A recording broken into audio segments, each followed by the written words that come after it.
Hey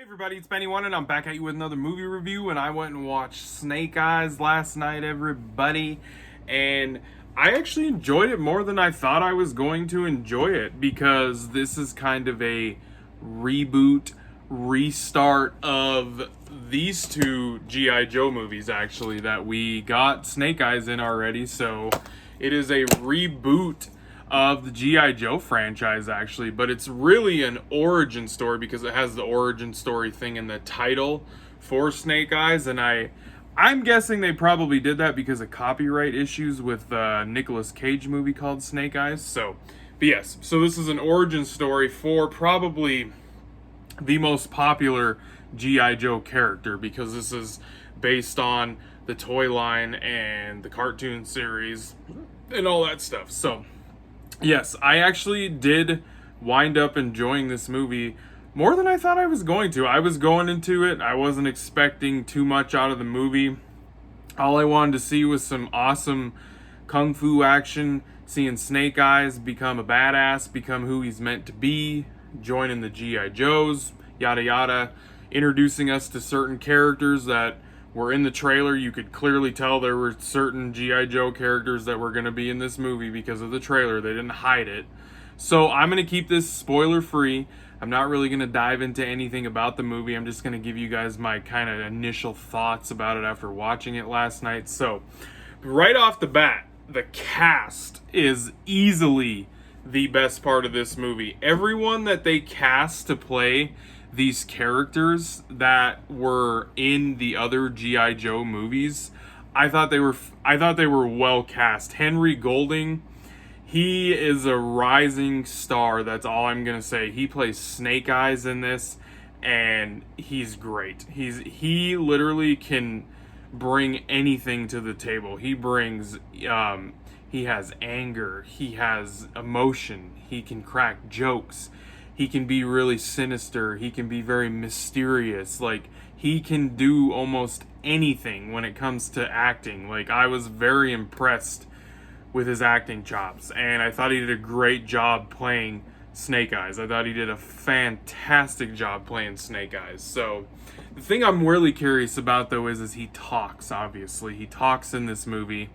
So I'm wondering if they do continue, and if this is successful enough and they will make another movie off of this, which I hope they do, because they totally set this up to have a G.I. Joe movie. Like, it is totally set up to have a G.I. Joe movie after this. So I hope they do. I hope it makes enough money that they will make a G.I. Joe movie off of this, or another origin movie or something. I don't know. But yeah, and then Andrew Koji plays Tommy, aka Storm Shadow, and he is fantastic.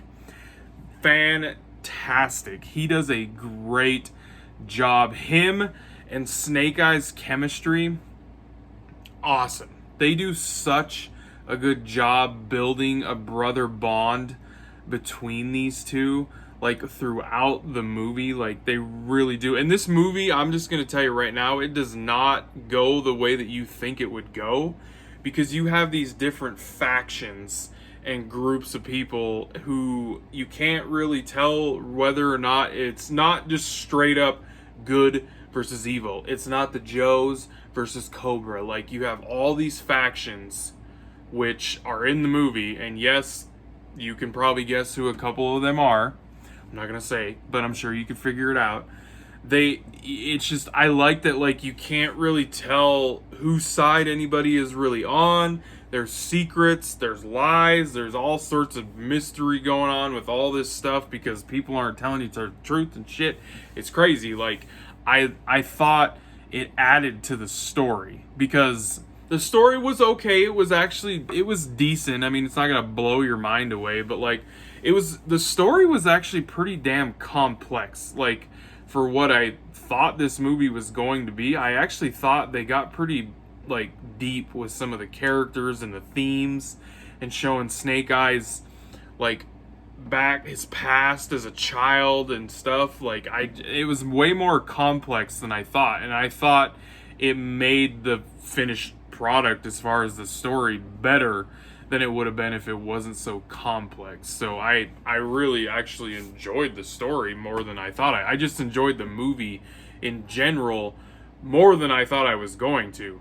Now, when we get to the action side, there was cool action. I will say that I think some of the stuff, I think some of our characters are a little bit too invincible, like they're almost superhumans in a way. I will say that. And the action was cool, but damn, you know what? They really need to stop with the shaky cam shit. Like, I don't understand why they do shaky cam. I just don't get it. Because it had its point. The shaky cam thing was really popular in the mid to late 2000s.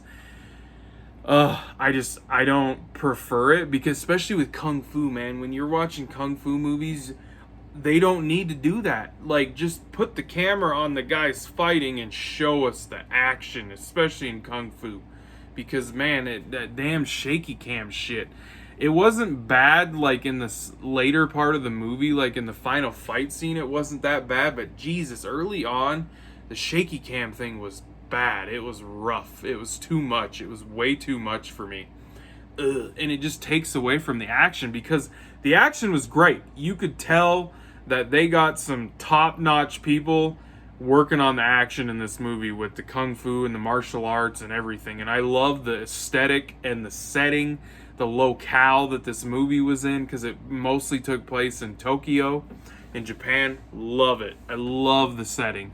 Totally love that setting. I always love it when they're in, like, Japan and Tokyo and stuff, whether it's James Bond movies, Wolverine, the G.I. Joes. I don't care what it is. I think it's a cool place to have a movie take place in. So, but overall, like I said, I thought the movie was better. It was a lot better than I was expecting it to be. I was expecting this just to be a mediocre G.I. Joe movie that was very similar to what we have gotten already with the other G.I. Joe movies. So, I honestly, if you liked the other two G.I. Joe movies, I'm sorry, my neighbors are firing up their hot rod truck, so if you can hear that, I apologize.